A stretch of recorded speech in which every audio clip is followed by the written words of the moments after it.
Hey guys, welcome back to another Titus Diorama and ToyReviews. In today's video, we're going to be taking a look at Weapon X from the Build-A-Figure Sugarman wave. So let's get to it.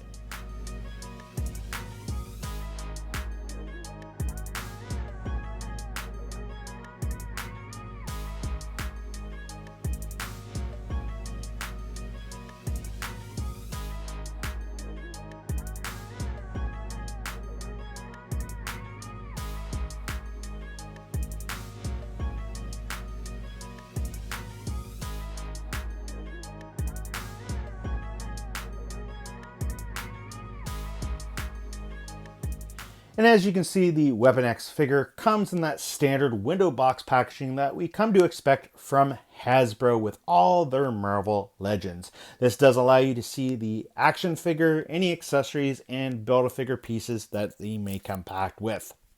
The side of the box has some really nice artwork. And the back of the box also has a product shot, a quick bio, and it does show all the other figures that you will need in order to complete this particular Build-A-Figure. Something to point out is that this particular Weapon X is from the Age of Apocalypse. And of course, all the figures that you see here are also from the Age of Apocalypse storyline.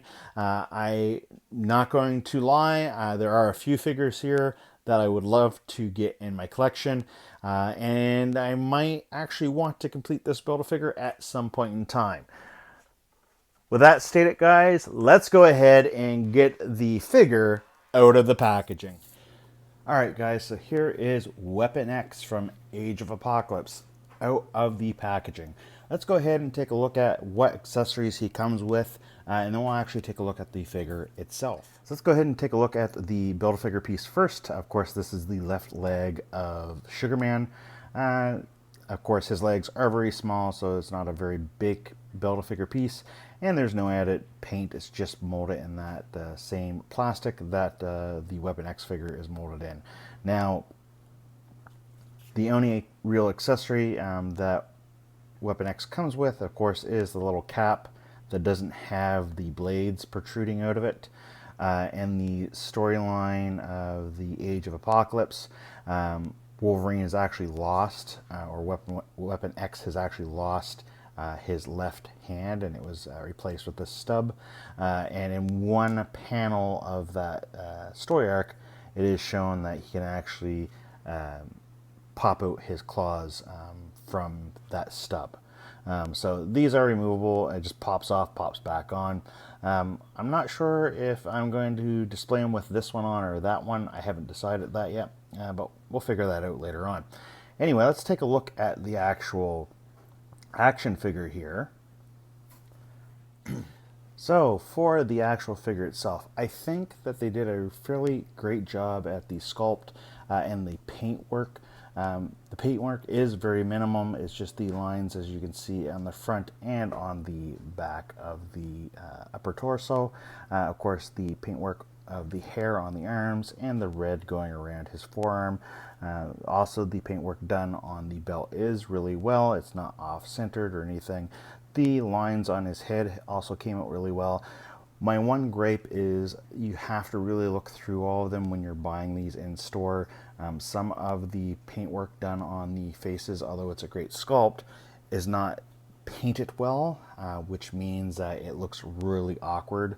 But overall, again, I think they did a really great job with this. I don't have any issues with any of the paint. The only real big issues I have, and before we talk about the articulation here, is the plastic that they use for the legs is fairly soft. I'm afraid that they might warp over time if they get too warm. And my other big thing is to do with the neck and the back of the head. The neck is the same kind of move forward neck as we've seen on the previous review that I did with the Wolverine with the cowboy hat, and it's pivot forwarded a little bit. Now, because of the sculpt of this head, it does allow for the figure to look quite far up, as you can see here. and it does allow for quite look quite far down. But as you can see, there's a big gap here where the hair isn't sculpted down. So I wish they had done a little bit more sculpting and maybe move that neck back a little bit more to give you some more range. But then again, I mean, for the most part, I'm going to have my Wolverine figure posed facing frontwards and not backwards, so you shouldn't have to worry about that. As you can see, the head has a wide range of movement. He does have butterfly joints, which mine are a bit stiff. That does allow you to move, and they fully paint it in there, which is great. His arms can do the full 360. He has the upper bicep swivel. He has double jointed elbows. The wrist on this right hand side does swivel and it does hinge. The forearm on his left hand side does swivel as well. He does have a pretty nice ab crunch on a soft ratchet. He does have the swivel at the hips. He can kick this far out. He can kick this far forward and this far back. He does have the swivel up the upper legs, double jointed knees, and he does have a full range of movement with his actual feet and ankles, which is really great. Overall, guys, I'm really happy to have this figure in my collection and to kind of fill out some of my Age of Apocalypse collection that I have. If you guys like this video, by all means, go ahead and click on that like button. If this is your first video you're watching, then please make sure you subscribe to my YouTube channel. Also, click on that bell notification so you can be updated with any new content as I release them almost every Friday. And as always, guys, stay nerdy.